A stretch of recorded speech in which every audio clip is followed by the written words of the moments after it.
Let's start, though, with the breaking news in the last half an hour. Steve Cooper has been sacked as the Nottingham Forest manager, with the former Wolves and Tottenham boss, Nuno Espirito Santo, in talks over succeeding him. Our senior reporter, Rob Dawson, has been across this from the beginning and joins us now. Rob, very good evening. Nothing that we weren't expecting. Just take us through how things have unfolded today. Yeah, I think you're right, Mike. This was inevitable. It had a feeling of inevitability about it for several weeks. And when we broke the news at lunchtime today that we expected Steve Cooper to be sacked later on today, that was only part of the story, really, because several weeks ago we'd reported, 2 weeks ago I reported that Steve Cooper in effect had one game to save his job after 4 consecutive Premier League defeats. I reported that I didn't expect him to survive a 5th consecutive Premier League defeat. They were going to sack him if he didn't get a positive result against Wolves. And of course, Forest did get a positive result against Wolves. They drew 1-1.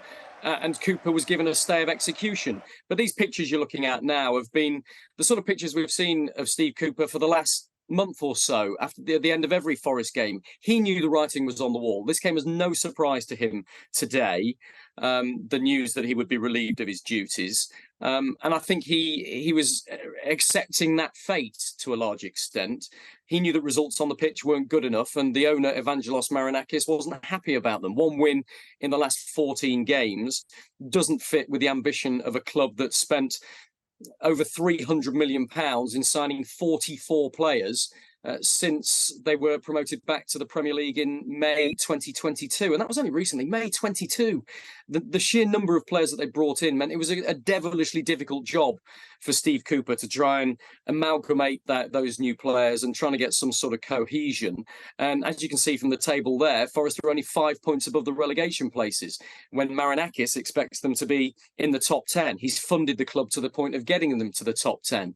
But that's only part of the story as well, because the Forest supporters, the vast majority of them, I think, still are very affectionate towards Steve Cooper because of the job that he's done. And it's been an extraordinary job. When he took over Forest, they were bottom of the Championship. It was way ahead of schedule that they went on this meteoric rise and won promotion to the Premier League via the playoffs. And the club wasn't ready for it. The squad wasn't ready for it. That's why there was such a huge overhaul of personnel inside the squad. And whilst that meant that he managed to get Forest to survive last season, which was a huge achievement in its own right.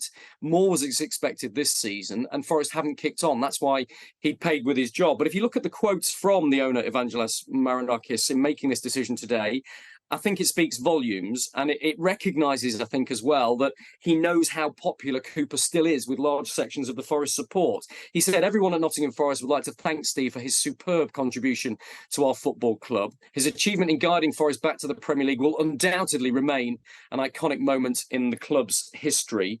We thank Steve for his dedication and commitment during his time with us, as well as the incredible connection he forged with our supporters and the city of Nottingham. Steve will always remain a friend of the club, and we will forever be welcome at the City Ground. We wish him well in his future endeavours.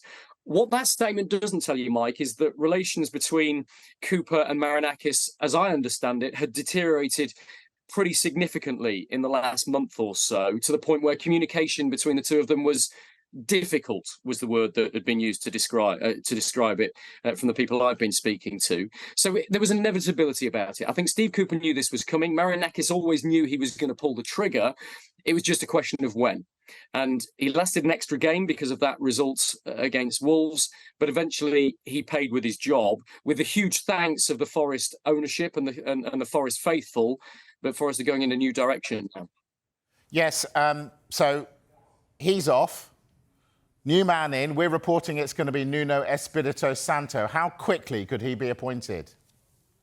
Well, look, I expect it to be Nuno Espirito Santo. There's still some negotiation to be done there. The formal negotiations are beginning around about now. He's flown into the UK, and those talks will take place, as I understand it, later this evening and into tomorrow. So don't expect an announcement this quickly. It's not going to happen tonight. But I think it could well happen in time for Nuno Espirito Santo to be the new Forest manager and take to the dugout in time for that huge game Forest have got on Saturday at 3 o'clock against Bournemouth. And when you consider they're only 5 points outside the relegation places, a game against Bournemouth when they've got difficult games coming up against Newcastle and Brentford and Liverpool, looks like a crucial game for Forest to get some positivity back into the squad, some confidence and some momentum.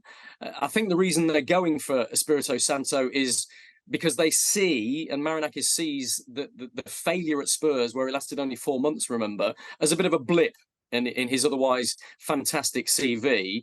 They look at what he achieved at Wolves when he got them promoted, 2 seventh-place finishes in consecutive seasons in the Premier League, got them to the quarter-final of the Europa League in what was an incredibly effective and a brilliantly coached side. And the structure at Wolves back then is very similar to the structure that Forest have now. They want Nuno Espirito Santo to be a head coach, to take charge of the players and nurture them and organise them into a tactical team that can get better results and challenge at the top end of the table. So yes, those negotiations have already started. They will happen pretty quickly, I think. Not tonight, but I do think Espirito Santo will be the new Forest boss, and probably in time for Saturday's game against Bournemouth.